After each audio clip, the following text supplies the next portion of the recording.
මේක මගේ පුද්ගලික ආරාධනාවක් නෙවෙයි. මට එහෙම ආරාධනා කරන්න අයිතියකුත් නැහැ. ඒ නිසා මම කටයුතු කරේ මේ පහසුකම් සපයන්නේ හැටියට. News 1.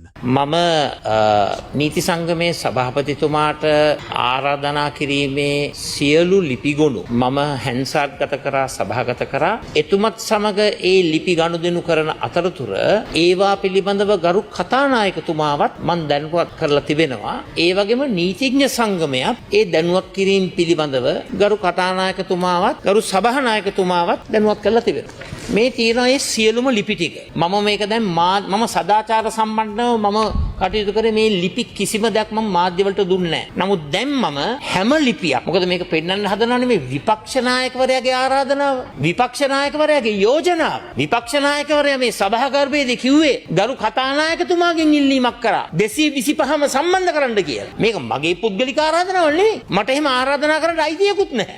ඒ නිසා මම කටයුතු කරේ මේ පහසුකම් සපයන්නේ හැටියට විශේෂයෙන්ම මේ 22 වෙනි ආණ්ඩුක්‍රම ව්‍යවස්ථා සංශෝධනයේ පමණක් නෙවෙයි දිගින් දිගටම ගරු විනිසුරුවන් උපරිමාධිකරණ අභියාචනාධිකරණයටයි ශ්‍රේෂ්ඨාධිකරණයටයි පත් නොකිරීම පිළිබඳව ඇතුළු මේ දෙකම පිළිබඳව 22 ගැනයි මේකයි පිළිබඳව මේ පාර්ලිමේන්තුවේ 225 දැනුවත් කරන්නයි කියන යෝජනාව ලිපි සහිතව ඒ වගේම මේ සභාගර්භයේ මම පහුගිය පාර්ලිමේන්තු අවස්ථාවේ මේ කරුණු කාරණා ඉදිරිපත් කරා. දැන් ඊළඟට ගරු කතානායකතුමනි දැන් අද දවසට යෙදිලා තිබුණ ඒ රැස්වීම 12ට මම ඊයේ දවසෙත් සභාවේ ඒක ගැන කතා කරලා මම මොකද්ද කිව්වේ? මම කිව්වේ කතානායකතුමා හරහා මේ 225ටම ආරාධනා කරන්න ඒකට සහභාගී වෙන්න කියලා. ඒ නිසා මේක විකෘති කරලා හරවලා තිබෙනවා.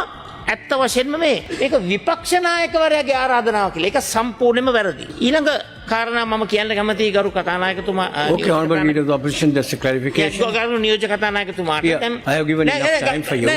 විනාඩි. නීතිඥ සංගමය ඊයේ වනවා ලිපියක්. විශේෂයෙන් මේ ලිපියට පදනම් වන්නේ ඊයේ දිනේ 19/8/2026 මේ පාර්ලිමේන්තු සභාගර්භය තුල ක්‍රියාත්මක වුණු සංවාදය පිළිබඳව. නීතිඥ සංගමය කියනවා අපි කරපු යෝජනාව කාලෝචිත යෝජනාවක් සහ ඒවායේ ජාතික වැදගත්කමට ඒ ජාතික වැදගත්කම පිළිබඳව සැලකිල්ලට අරගෙන ඒගොල්ලෝ කියනවා මේ කන්සෙන්සස් එකක් තියෙන්න ඕනේ කියලා. එතකොට ඊයේ දවසේ ඒගොල්ලෝ කියනවා position of the government express threat. ඒ කියන්නේ බොහොම පැහැදිලිව ඊයේ දිනේ මේ පිළිබඳව රාජ්‍ය පාර්ශවයෙන් යම්කිසි ආණ්ඩු පක්ෂයේ තර්ජනාත්මක ස්ථාවරයක් තිබුණයි කියලා. ඉතින් මමත් කියනවා එහෙම දෙයක් තිබුණා.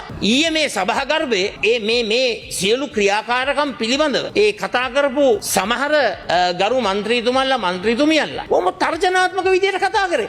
එතකොට ඒ වගේ තර්ජනයක් සිදු වෙනකොට නීති සංගමේ සභාපතිවරයාට අයිතියක් නැද්ද? Tamanට දැනෙන දේ ප්‍රකාශ කරන්න. මං අහන්නේ මේ රටේ ආණ්ඩුක්‍රම ව්‍යවස්ථාව තුලින් භාෂණයේ නිදහස නතර කරලා තියෙනවද? ඒක කියන්න බැරිද? ඒක ෆන්ඩමෙන්ටල් රයිට් එකක්. ඒ ෆන්ඩමෙන්ටල් රයිට් එක මේ මොන විධායකයකටවත් මොන තුනෙන් දෙකකටවත් යටපත් කරන්න බෑ.